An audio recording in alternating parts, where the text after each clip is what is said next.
मैं अपने रब का मशकूर हूँ थोड़ा सा पीछे जो इज्जत और जिल्लत जो है उसकी असेंबली मेंबर, इसके साथ साथ जो इंडिपेंडेंट्स हैं, पीडीपी के लोग हैं, कांग्रेस के लोग हैं, एएपी और भी शायद आप वाले भी हैं, उन्होंने आज वोट दिया और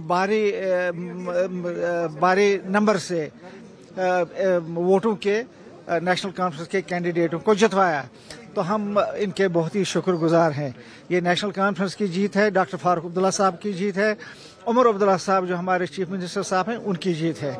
और इस जीत से एक बार फिर नेशनल कॉन्फ्रेंस ने यह साबित कर दिया कि 2019 में जो फैसला लिया गया था रियासत जम्मू कश्मीर के लोग उसको रिजेक्ट कर रहे हैं। Thank you. नेशनल कॉन्फ्रेंस का एजेंडा जो है कहीं ना कहीं पार्लियामेंट से जुड़ा हुआ है। नेशनल कॉन्फ्रेंस का एजेंडा को किस तरह से फुलफिल करने में एनसी का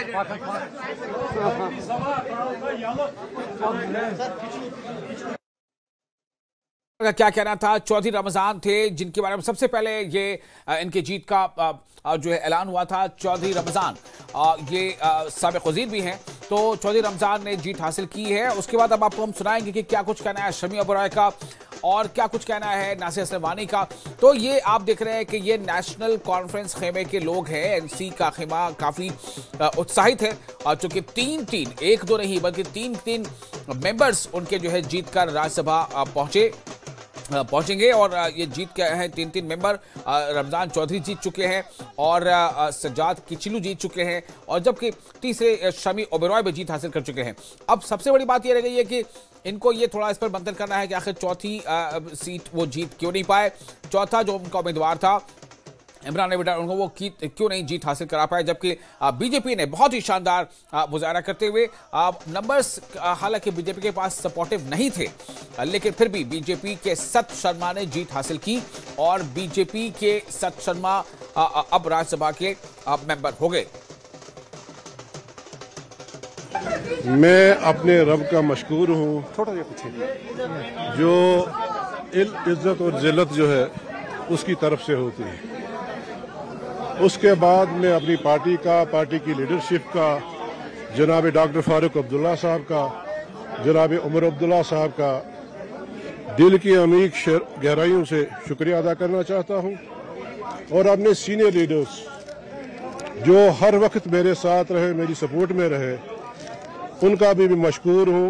और ख़ासकर जो मेरा जम्मू का रीजन है, कश्मीर में जो मेरे हमदर्द हैं, स्पेशली चिनाब रीजन और ख़ासकर किश्तवाड़ के लोग, उनको भी मैं मुबारकबाद देना चाहता हूं और उनका शुक्रिया भी अदा करना चाहता हूं जो मुश्किल दौर में मेरे साथ खड़े रहे, हर वक्त खड़े रहे।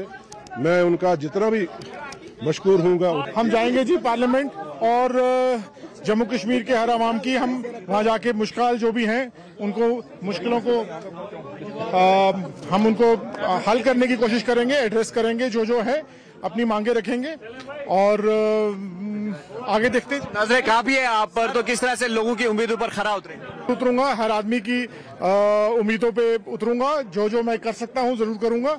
और उम्मीद करता हूँ, मैं शुक्रिया करता हूँ अपनी लीडरशिप का। मैं बहुत खुश हूँ जी। आई एम हैप्पी दैट अब मैं रिप्रेजेंट करूंगा सिख कम्युनिटी को, और ये भी चाहता हूँ कि मैं पूरे जितने भी कश्मीर के मुसलमान, हिंदू, सिख भाई हैं सबको रिप्रेजेंट करूंगा। सिख कम्युनिटी के काफी इश्यूज है, रिजर्वेशन का इशू है, बाकी चीजें हैं, तो किस तरह से आप देखेंगे जी, उस पर हम जाके वहाँ बात करेंगे, वहीं देखना पड़ेगा, क्योंकि ये एक कुछ वोट जो है वो सीक्रेट बैलेट में थे, उनकी हमको अभी भी पता नहीं किस वोट, हमारे जितने अपने वोट थे वो तो हमको मिले, बाकियों का हमको देखना पड़ेगा, कुछ देर लगेगा, पता तो चल जाएगा। तो क्रॉस वोटिंग को रूल आउट नहीं किया? सीधी बात है, इसमें तो क्रॉस वोटिंग है ही नहीं। वोट तो जिस तरह से हमको पढ़ने चाहिए थे, वो नंबर हमको पता था, उससे कम हुआ एक सीट में, क्या वजह हुई वो देखना पड़ेगा। जम्मू कश्मीर की आवाज बनेंगे हिंदुस्तान की पार्लियामेंट के अंदर, और जो हमारे मसले और मसाइल जो दिल्ली के अंदर हैं उन मसलों के लिए ये वहाँ राज्यसभा में लड़ेंगे और अपनी बात रखेंगे और जम्मू कश्मीर के लोगों को जैसे उमर अब्दुल्ला सरकार से तवक्को है उसी तरीके से इन राज्यसभा मेंबर MP जो ऑनरेबल ये जाएंगे अब बन के जब शपथ लेंगे तो इनसे भी तवक्को जुड़ी हुई है। तो लिहाजा जहाँ तक ताल्लुक है बीजेपी का, आज जो लोग कहते थे बड़े हम साफ सवित्री हैं, हम कुछ नहीं करते, तो उनको पूछिए आप तो 28 से ये इतने कैसे आ गए। इसका